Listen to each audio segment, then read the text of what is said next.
দেশজোৰা ধৰ্মঘটৰ কাৰণবিলাক আপোনালোকে নিশ্চয় জানে। মূলতঃ চৰকাৰৰ জনবিৰোধী নীতি প্ৰত্যাহাৰৰ দাবীত আজি ভাৰতবৰ্ষৰ সকলো প্ৰান্তৰ সকলো জিলাৰ মানুহ এনেধৰণে ৰাজপথত ওলাইছে। হয়, 2-4 ঠাইত পুলিচে অলপমান বাট ভেটিছে, পুলিচৰো উপায় নাই, চৰকাৰৰ ভাত খাইছে, সেইকাৰণে পুলিচে বাট ভেটিছে। কথা হ'ল কিছুমান পুলিচে বাটো এৰি দিছে, কিয় মানৱতা, তেওঁলোকৰ পুলিচ হ'ব পাৰে কিন্তু মানৱতাটো তেওঁলোকৰ লগত আছে।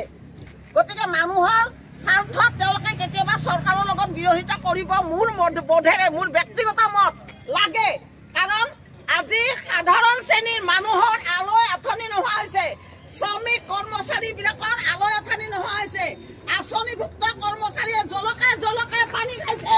এইখন চৰকাৰে আজি চৰকাৰী পক্ষৰ কেন্দ্ৰীয় মন্ত্ৰী নীতিন গাডকাৰীয়ে কৈ আছে চৰকাৰৰ জনবিৰোধী নীতিৰ কথা, পুঁজিপতিক চৰকাৰে ধনী কৰাৰ কথা।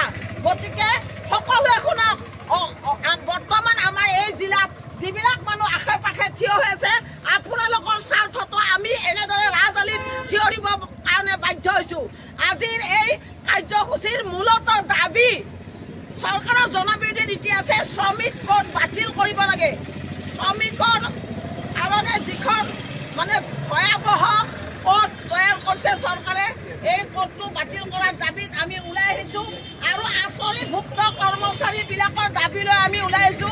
অংগনবাড়ীবিলাকক চৰকাৰী কৰ্মচাৰী মৰ্যাদা দিব লাগে, কেন্দ্ৰীয় বাজেটত টকাৰ পৰিমাণটো বৃদ্ধি কৰিব লাগে, এনেকুৱা দাবী লৈ আমি আজি আহিছো। আজি ৰান্ধনীবিলাকৰ কাম প্ৰায় ছাটাই হওঁ অৱস্থা, তেওঁলোকৰ কাম নাই। এতিয়া অক্ষয় পাত্ৰ ফাউণ্ডেশ্যন নামৰ এটা NGOৰ নামত গোটাই দিলে। চৰকাৰে কৈ আছে এওঁলোকক দৰমহা দিম। ইমান আমি ভীৰু পুৰুষ দেখি কাম নকৰা কৰি একাংশই অৰুণোদয় পাই বিজেপি চৰকাৰক বাহ কৰি আছে। মই কিন্তু সেইসকলক গৰিহণা দিছো, ধিক্কাৰ দিছো, কাৰণ হাত ভৰি থাকোতে 1250 টকাৰ কাৰণে চৰকাৰৰ জনবিৰোধী নীতিক ছাপৰ্ট কৰি থকা কাৰণে। গতিকে ৰাইজ আৰু কমৰেডসকল, আপোনালোকে আজিৰ এই যিটো মহা শুভক্ষণ, এই শুভক্ষণটোৰ যি দাবী দাবা, এয়া সফলৰ উদ্দেশ্যে ওলাই আহিছো। আপোনালোকে সহযোগ কৰিছে, সকলোকে ধন্যবাদ জনাইছো। আজিৰ এই কাৰ্যসূচীৰ যদি দাবী দাবাবোৰ চৰকাৰে কোনো ফলো নকৰে, তেতিয়াহ'লে আমাৰ এই আন্দোলন চলিছে, অনাগত দিনলৈকে চলিয়ে থাকিব। ইনকলাব জিন্দাবাদ, শ্ৰমিক ঐক্য জিন্দাবাদ, ধন্যবাদ। এতিয়া আমাৰ যুৱসভাৰ পৰা আৰু অন্যান্য সংগঠনৰ পৰা আমাৰ পাৰভেজ আলীয়ে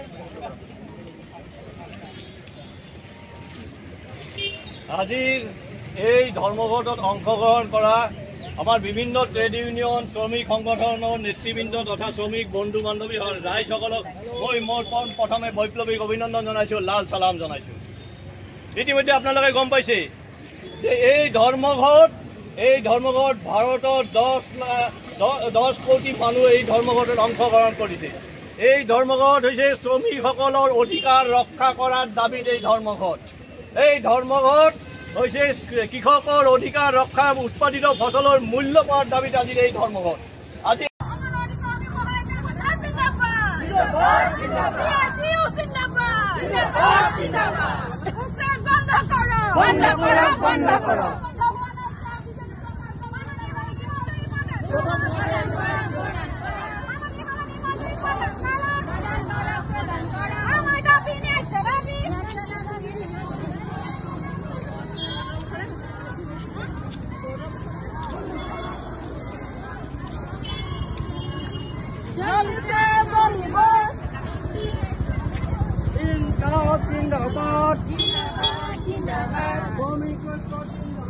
জিন্দাবাদ, জিন্দাবাদ,